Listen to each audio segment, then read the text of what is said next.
Merci alors pour partager ce moment ensemble. Euh, Est-ce que tu veux te présenter? Oui, bah écoute, qu'est-ce que je peux dire sur moi? Je suis une femme avec deux enfants, une femme la cinquantaine, et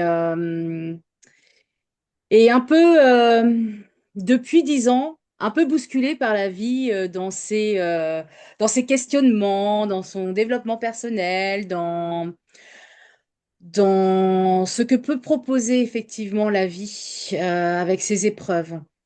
J'ai été longtemps infirmière, longtemps aide-soignante.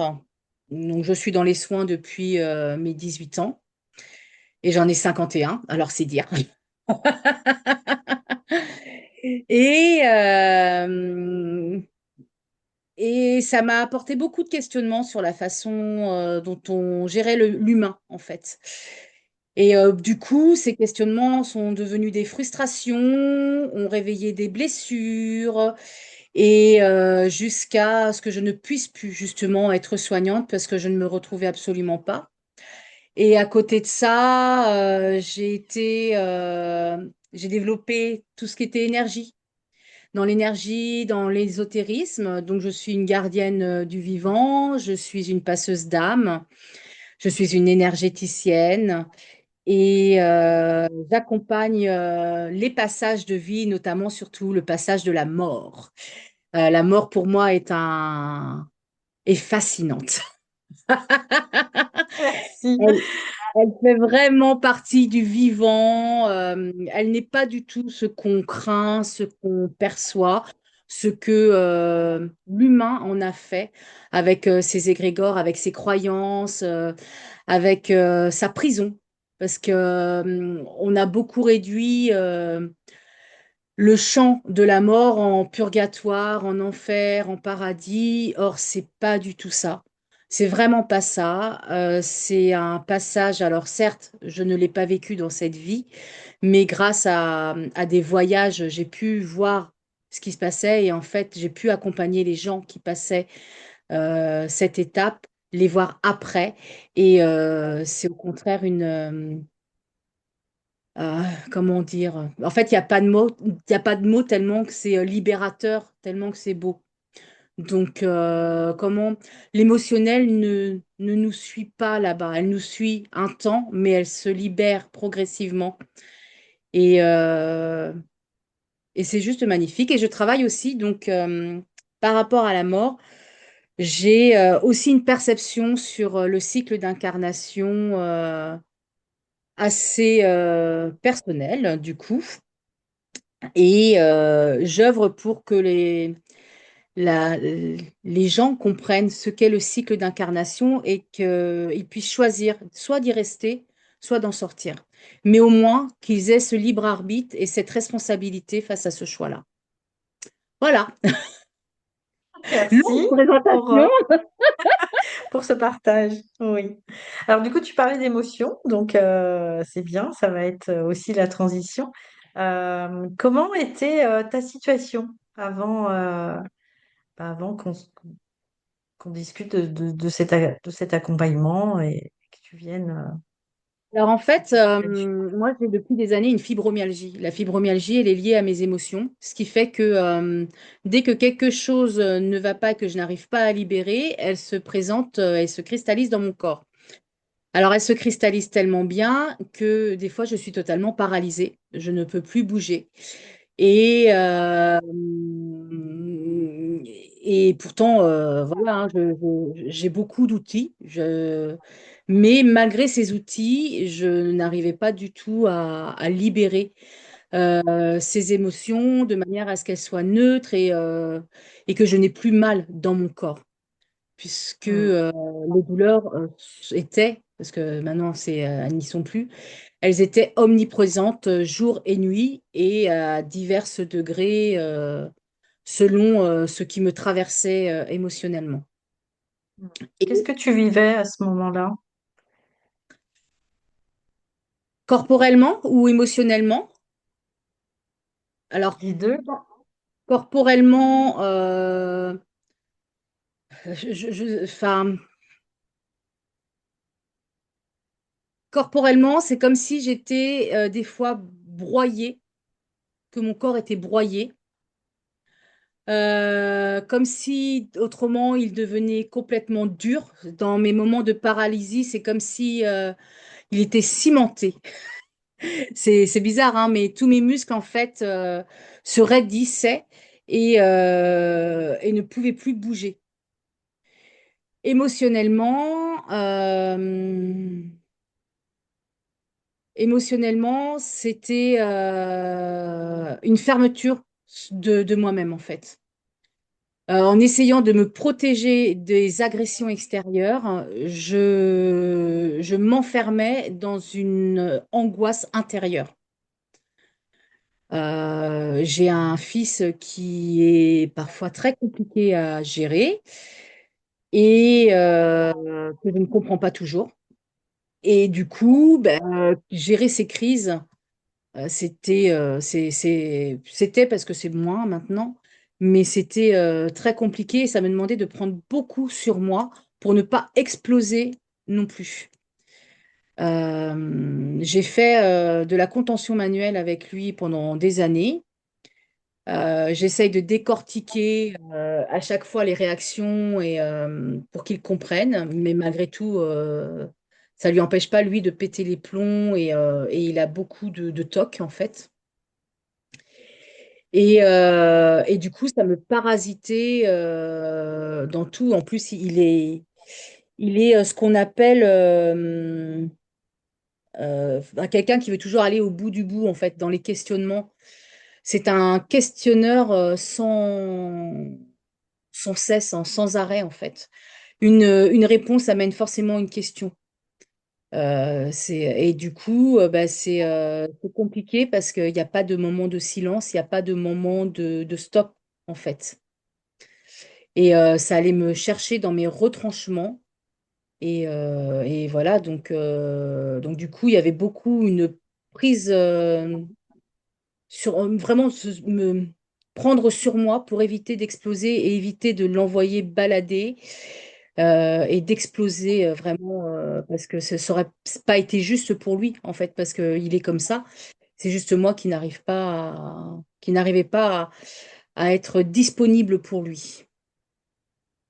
Hmm. Avec l'effet miroir, en Est-ce que, plus, il voit des choses qui m'appartiennent aussi à moi.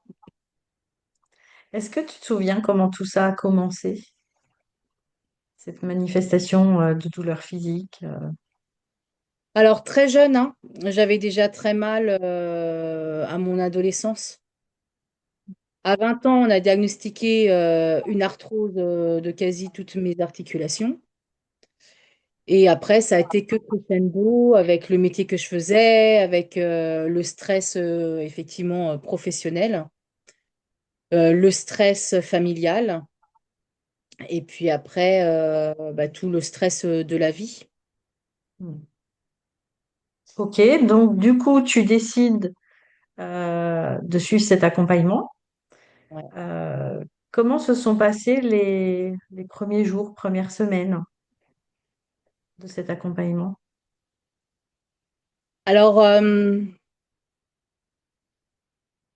les premiers jours, j'avais envie de le faire tout le temps. Parce qu'en fait, pour moi, c'était une nouvelle méthode. Moi, ça fait partie de mon caractère. Quand j'essaye un nouveau truc, je peux pas dire que ça marche pas si je le fais pas. Donc, effectivement, j'avais envie de le mettre en place tout le temps.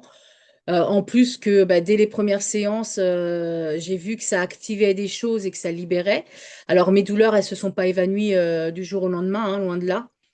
Il a fallu plusieurs semaines. Il a bien fallu 2 mois, 2 mois et demi pour que ça ait vraiment une efficacité sur le corporel. Mais voilà, au début, j'avais très, très, très envie de le faire quotidiennement pour libérer plein de choses, comme une bonne étudiante, quelqu'un qui, qui écoute bien les choses, qui est dans la rigueur et tout. Et puis après, il y a eu un espèce de ce qu'on peut appeler les plafonds de verre, en fait, où il y a une espèce de résistance, où du coup, j'avais du mal à y aller. Et pourtant, je voyais qu'il y avait des effets. Donc, j'étais un peu dans cette incompréhension et quelque part, je me doutais que il y avait un truc à switcher, mais que je ne comprenais pas. Et du coup, tu m'as aiguillée et du coup, j'ai pu dépasser ça. Voilà. Mais c'était chouette. C'était vraiment très chouette. En plus, ben, c'est vrai que cet accompagnement, il était fait avec deux autres personnes. Et du coup, il y avait une espèce de solidarité dans le groupe. Et ça, c'est joli. C'est vraiment beau à voir. Parce que l'humain, pour moi, est vraiment important. Et le fait de le faire en groupe, eh ben, ça m'a permis de tisser des liens et de partager au quotidien ce qu'on vivait et se soutenir les unes les autres. Donc, c'était vraiment très chouette. Est-ce que tu peux m'en dire un peu plus sur ce que tu as traversé euh, dès le début, d'ailleurs, dès les toutes premières séances? M'en dire un peu plus. Au début, c'était l'excitation, vraiment l'excitation du moment, de la découverte. Après, c'était plus une foi qui s'est mise dedans. Petit à petit, il y a une foi, je sais pas trop comment le décrire, mais comme si c'était une évidence, vraiment. C'était évident pour moi que ça marchait et voilà. Après, à un moment donné, dans ce plafond-là de verre où il y a eu un peu de résistance, bah, du coup, j'avais vraiment l'impression que ma foi était remise en question. C'était un peu une lutte, quelque part. Et alors après, quand j'ai passé ce plafond, il y a eu un phénomène très bizarre où en fait, j'expérimentais la neutralité. Et du coup, j'ai eu à un moment donné l'impression que je n'avais plus du tout d'émotion, que je ne savais plus. En fait, je savais quand me poser une question ou que je devais faire un choix, il n'y avait plus ce «Oh oui, c'est super» ou «Bah non, j'irai certainement pas là-dedans». En fait, j'étais plus gérée par ça, mais par «Ok, ça me parle, je pense que ça peut m'apporter» ou «Bah non, en fait, ça, j'en ferai rien, quoi». C'est voilà. Donc il y a une espèce de neutralité qui s'est installée progressivement, qui était bizarre parce que c'est une chose que je ne connais absolument pas, enfin, que je ne connaissais pas du moins, puisque pour moi j'étais tout le temps gérée par mes émotions ou du moins par mes croyances qui me faisaient croire que effectivement c'était fait pour moi et que ça me faisait plaisir. Et en fait non. En fait j'ai l'impression que sur ce chemin, il y a plein de cailloux qui se sont mis sur le côté et qui viennent plus du tout me couper les pattes en fait. Voilà. Donc ouais, c'est chouette. Alors les séances des fois ont été dures, hein. Parce que notamment, je me souviens d'une séance où j'avais la moitié du corps paralysé pendant une demi-heure. Et je me suis dit, c'est pas possible. J'ai déjà mal en temps normal, mais là, en plus, je fais une séance et ça me paralyse. C'est une blague, quoi. Et puis, il y a des sensations bizarres. Je me souviens une fois où je te disais, non, mais là, en fait, je suis sur un bateau, j'ai le mal de mer. C'est pas cool. Mais vraiment, dans les sensations, et je comprenais pas. Je dis, mais pourquoi j'ai ça? Ben, au bout d'un moment, c'est bon, quoi. Donc voilà, alors avec le recul, enfin cela dit, ce jour-là, je riais, hein. Quand j'avais le mal de mer, je me suis dit, super, je suis sur un bateau alors que je suis sur mon siège. Alors, mais voilà, ce qui est bien, c'est vraiment de constater que que ce qu'on vit, c'est juste une mémoire et c'est pas ce qu'on vit réellement en fait. Et c'est vrai que de se détacher de ce que peut vivre le corps pour exprimer. Et ce n'est plus vraiment réellement ce que je ressens, bah, c'est bien de faire ce distinguo. Et c'est vrai que moi, cette méthode, elle m'intéressait parce que je te l'avais déjà dit, j'avais déjà cette conscience que le corps nous parlait. Et souvent, en fait, Quand j'ai mal, je parlais à mon corps et je lui disais, non mais dis-moi ce qui va pas parce qu'en fait, je vois bien là que je suis coincée, que tu veux me dire quelque chose, mais je comprends pas, donc dis-moi. Et moi, j'utilise beaucoup le Ho'oponopono et avec le Ho'oponopono, je le disais, donc je libère ça.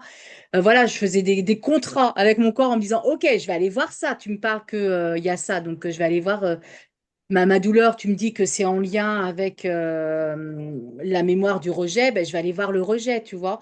Mais j'avais beau aller voir, j'arrivais pas à libérer totalement pour ne plus avoir mal, en fait. Et je savais pourtant que le corps me parlait. Et des fois, je mettais ma présence dans le corps, ça me soulageait sur le moment, mais pas définitivement, en fait.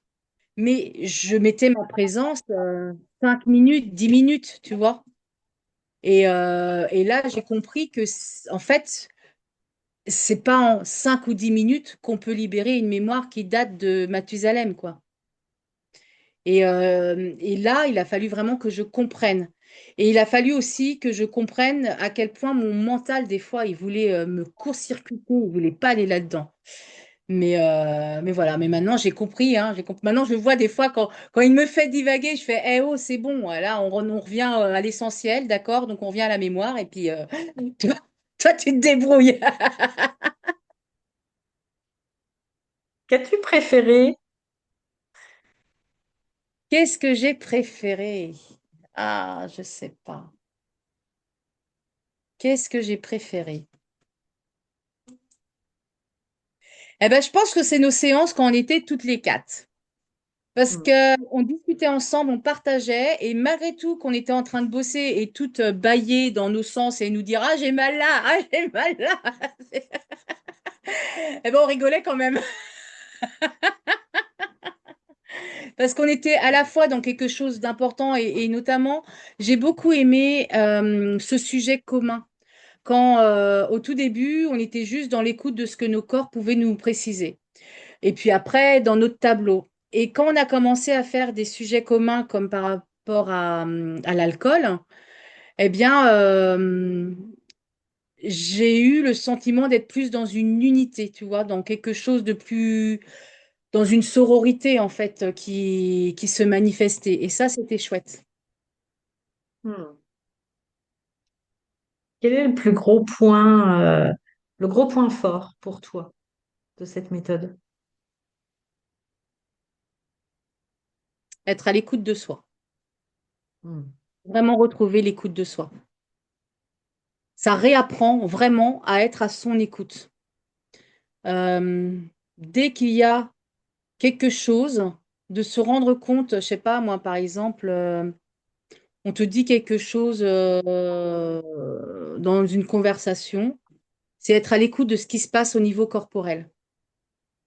Et moi, j'ai appris ça, effectivement, de me dire, ah, attends, ok, il se passe ça, donc je vais, euh, je vais aller voir. Alors, des fois, je peux pas aller voir tout de suite, mais en tout cas, je sais que je dois aller voir. Et vraiment être à l'écoute de mon corps. Des fois, quand j'ai mal, je me dis, ah, j'ai mal. Ben, je vais aller voir. Je ne sais pas de quoi il se passe, hein. Pourquoi? Mais en tout cas, je sens que j'ai mal à l'épaule.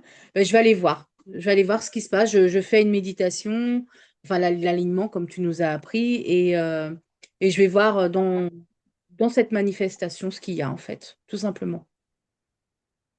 Quel serait l'aspect le plus puissant? L'aspect le plus puissant. Est-ce que tu peux reformuler ta question, du coup? J'ai du mal à voir qu'est-ce que tu... Selon toi, l'aspect le plus puissant selon toi, ce qu'il y a qui a été dans le ces plus puissant pour libérations. moi ce qui a été le plus puissant pour moi dans cette libération, euh,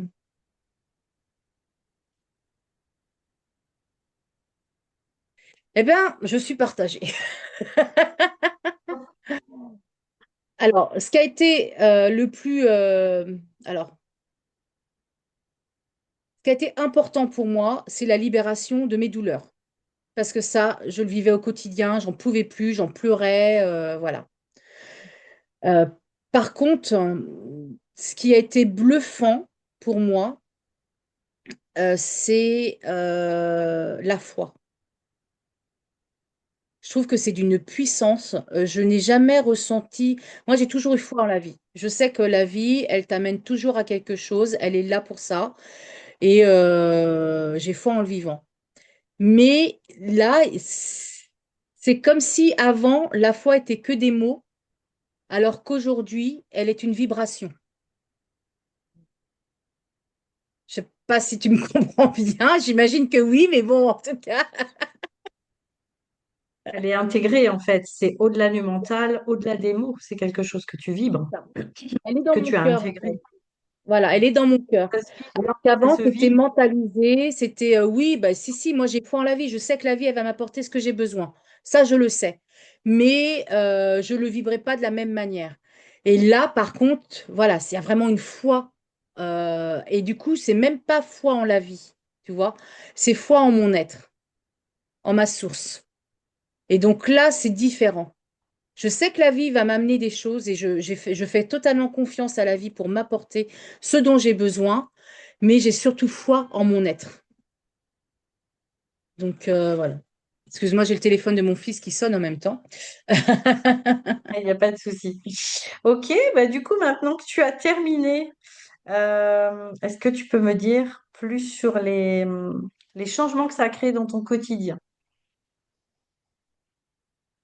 Alors, les changements que ça a créé dans mon quotidien. Eh bien, maintenant, je fais des choix dans la neutralité. Euh, du coup, j'ai plus de discernement et je ne m'emballe pas, en fait. Oui. J'ai arrêté de dire, en fait, sur ce côté impulsif, oui, non, non. En fait, maintenant, quand on me pose une question, je dis, je sais pas. Je sais pas, et c'est vrai, je ne sais pas. C'est pas une façon de s'excuser, de dire non, de pas réussir à dire non. C'est je sais pas, en fait. Voilà. Et c'est aussi quand je dis un oui ou quand je dis un non, ce n'est pas avec l'émotionnel et avec un truc tout foufou. C'est posé. C'est vraiment posé. Et je ne me force pas. Euh, voilà, c'est si ça j'en veux pas, j'en veux pas. Voilà, c'est tout. Et je ne culpabilise pas non plus. Je me sens pas obligée de faire un oui, je me sens pas obligée de faire un non, et je ne culpabilise pas du oui, je ne culpabilise pas du non. Par contre, je me pose des questions. Est-ce que c'est bien que je fasse ça ou que je sois là? Est-ce que c'est bon pour moi ou pas? Est-ce que ça va m'apporter quelque chose? Tant que ça va m'apporter, c'est OK. Tant que ça va pas m'apporter, ça sert à rien. Et c'est effectivement dans ça, c'est comme, tu vois, par exemple, c'est bientôt mon anniversaire. Alors, j'ai toujours fêté mon anniversaire. Et là, cette année, je me suis dit, est-ce que j'ai vraiment envie de fêter mon anniversaire? Et c'était un oui, mais un oui posé pour retrouver les amis et les gens que j'aime. Mais j'en ai pas invité 36 quoi. J'ai invité 3-4 personnes et parce que c'est des personnes que j'aime. Mais voilà, c'est vraiment dans cette neutralité, cool, tu vois, sans jugement et sans me dire, bah écoute, voilà quoi. Hmm. Il y aura qui y aura. Après tout, je suis pas obligée de le faire. Et pareil pour les cadeaux, tu vois. J'ai été à un anniversaire. La personne m'a dit pas de cadeau. Eh bien, je suis venue sans cadeau. Je me suis dit, bah, écoute, elle a dit pas de cadeau. Eh ben, je vais respecter sa parole et je vais pas aller avec un cadeau. Et c'était un travail pour moi parce que moi, je me vois pas arriver chez les gens pour un anniversaire et ne pas donner de cadeau. Et du coup, j'ai été travailler ça, le fait de ne pas donner de cadeau et le fait de ne pas recevoir de cadeau. Aussi, moi, pour mes anniversaires. Tu vois. Et en fait, ça s'est très bien fait. Et Hmm. alors, je ne sais pas comment elle l'a vécu, la personne. Et si un jour elle veut m'en parler, il n'y a aucun problème. Mais du coup, je suis partie du principe, ça fait plusieurs années qu'elle nous dit pas de cadeau, pas de cadeau. Eh ben, je suis partie du principe que maintenant, chacun prend sa responsabilité. Et si tu verbalises pas de cadeau, eh ben, pas de cadeau alors. Tu vois? Mais ça a été tout un travail pour moi. Parce qu'après, à chaque fois, je me disais, non, mais en fait, on fait pas ça, on va pas à un anniversaire pour ne pas offrir de cadeaux et tout. Mais en fait, je lui ai jamais demandé si c'est vraiment important pour elle d'avoir un cadeau ou si elle dit pas de cadeau pour que les gens se sentent pas obligés, tu vois. Mais comme ça fait plusieurs années qu'elle me dit ça, bah, je me dis, bah écoute, bah, pour une fois, je vais faire pas de cadeau et je vais voir. J'ai plein de formatages comme ça. Au niveau des changements, par rapport à ton entourage, tu vois, tes proches, ton entourage, ta famille. Ouais. Ce qui a changé, moi, en tout cas, c'est que je les porte plus. Moi, je reprends ma propre responsabilité et je dis ce que j'ai à dire et sans être agressive, hein, mais j'ai décidé de plus les porter. Alors, ne plus les porter ne veut pas dire que je les accompagne pas, hein. Je veux dire, c'est moi, je leur donne des clés. Je leur propose des choses, notamment à mon fils où je propose des choses, mais par contre, je ne le porte plus. C'est pareil pour mon mari. Quand les jours où j'ai pas le temps de faire sa gamelle pour qu'il aille manger, eh ben écoute, hein, il a 2 mains. Voilà, je culpabilise plus de me dire il aura rien à manger, hein. C'est un grand garçon, il va se débrouiller, hein. Mais voilà, j'avais un peu ce côté un peu trop maternante, je gère tout, et j'ai quitté ça. J'ai quitté ce poste de sauveuse, ce poste de maternage, voilà, c'est je remets chacun au centre de son clocher et de son église, et puis voilà. Ouais. Merci, Aurore. Quel changement ou résultat concret tu pourrais me partager aujourd'hui que tu vis dans ta vie grâce à la méthode vibration? Alors déjà, les changements concrets, c'est vraiment mes douleurs physiques. J'ai pu recommencer à marcher. J'ai même réussi à faire des séances de kayak avec mon fils et avec son école. Donc ça, c'est chouette. Vraiment au niveau physique, même s'il y a des douleurs qui persistent, mais il y a quand même une arthrose physique qui est là, hein. C'est pas que de l'émotionnel. Physiquement, il y a des choses. Donc ça, j'y peux rien. Puis avec les températures qu'on a et les oscillations de température, ça aide absolument pas. Je suis plus centrée sur moi aussi. En fait, alors je dirais pas que je deviens nombriliste, mais par contre, effectivement, c'est plus moi avec moi que moi avec les autres. Donc ça, c'est vraiment très concret. Voilà, après, j'en oublie certainement. Alors, je t'ai partagé tellement de choses pendant ces mois que, si tu veux, euh, t'as peut-être des trucs qui te reviennent et que je ne me souviens pas ou que je mettrai pas en avant parce que voilà, mais Oui, tu m'avais notamment parlé d'un saut quantique. Est-ce que tu peux m'expliquer ce que c'est pour toi un saut quantique? ah oui, c'était par rapport à mon entreprise en fait, où j'ai en fait l'incarnation me alors je vais dire m'interpelle depuis longtemps. Il y a environ 2 3 ans, j'ai décidé que je ne me réincarnerais plus. Il était hors de question que je me réincarne parce que j'en ai marre. Ça fait trop longtemps que je suis réincarnée sur cette terre. Et en fait, la méthode, en libérant des peurs, en libérant des mémoires, hein, eh bien, j'ai pu affiner et déterminer vraiment par rapport à ce choix. Je te dirais que c'est un peu comme la foi où je disais mentalement, eh ben, je crois en la vie, tout ça. Donc, mentalement, je disais, je ne reviens pas. Mais après, il y a eu vibratoirement, c'est en fait, là, ça y est, quoi. Je sais que je ne vais pas revenir parce qu'au niveau vibration, je le ressens. Et il y a une espèce de switch qui s'est fait et un saut qui s'est fait sur aussi comment je devais me positionner par rapport à mon entreprise. Oui, j'accompagne la mort qui est quelque chose de vivant, mais en plus, j'accompagne les gens pour qu'ils comprennent ce que c'est que le piège de l'incarnation et qu'ils puissent avoir ce choix de partir de ce cycle d'incarnation. Et j'ai vu effectivement que c'était, alors on va dire entre guillemets, ma mission, quoi. Tu vois? Ce que je devais, ce que je pouvais proposer en fait à l'humain. Hmm, merci. Et ça, c'était Si beau. tu avais un mot pour résumer l'accompagnement, quel serait-il? Ah,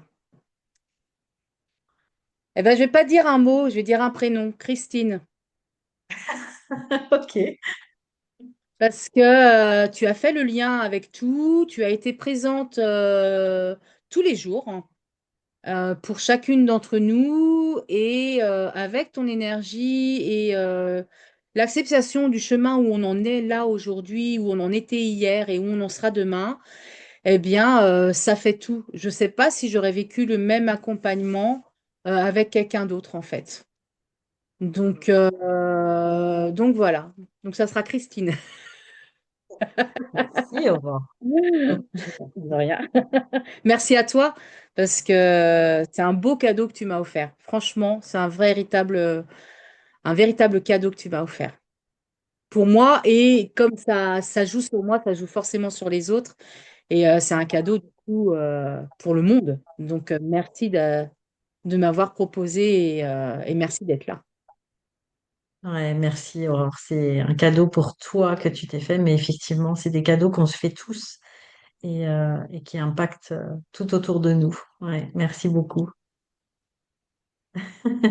Tes mots magiques. Franchement, moi, je pense que c'est une méthode qui devrait être enseignée, mais vraiment enseignée euh, dès le plus jeune âge, quoi. Franchement, dès que les enfants, plutôt que de les...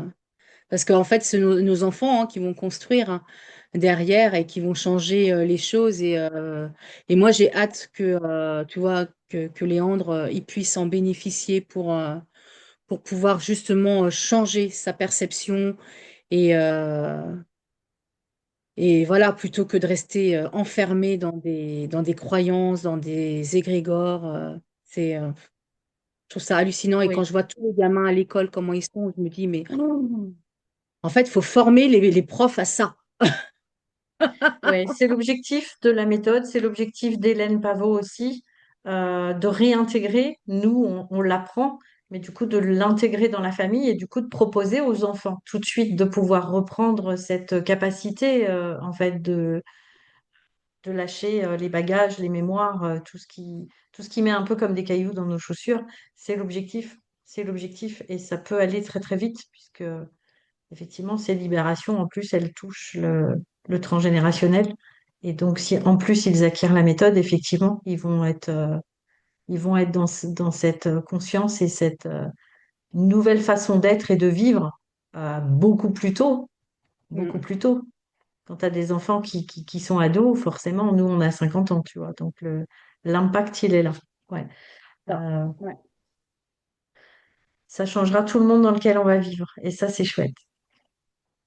Alors, je verrai pas forcément parce que je reviendrai pas, mais en tout cas, je le Ouais, verrai mais d'un d'ici autre face. là, enfin, je veux dire, ça va, tu as 50 ans, quand tes enfants en auront 30, ou tu seras mamie, tu pourras quand même constater que bah, il y a eu du chemin d'effectuer, tu vois, parce que cet effet balance aussi dont on parle, quand il y a un basculement, enfin, moi, je pense qu'on va le vivre, en Oui, partie. oui, oui, oui, en partie, mais totalement. Mais je le verrai dans d'autres espaces, il n'y a aucun problème. C'est ça.